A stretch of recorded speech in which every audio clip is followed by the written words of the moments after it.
ছাড়া যেসব টেকনোলজি দিয়ে আমরা ফায়ার ফাইটিং করছি এটা এখনো চলমান রয়েছে।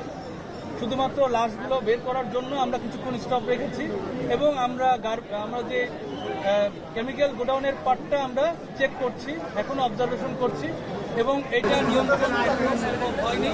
এটা নিয়ন্ত্রণ হতে হয়তো আরো সময় লাগবে। আমরা কাজ করে যাচ্ছি। কত সময় লাগতে পারে?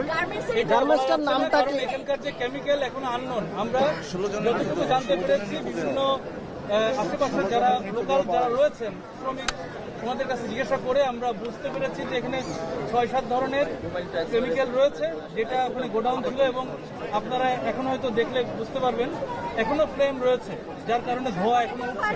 সুতরাং এটা সময় লাগবে।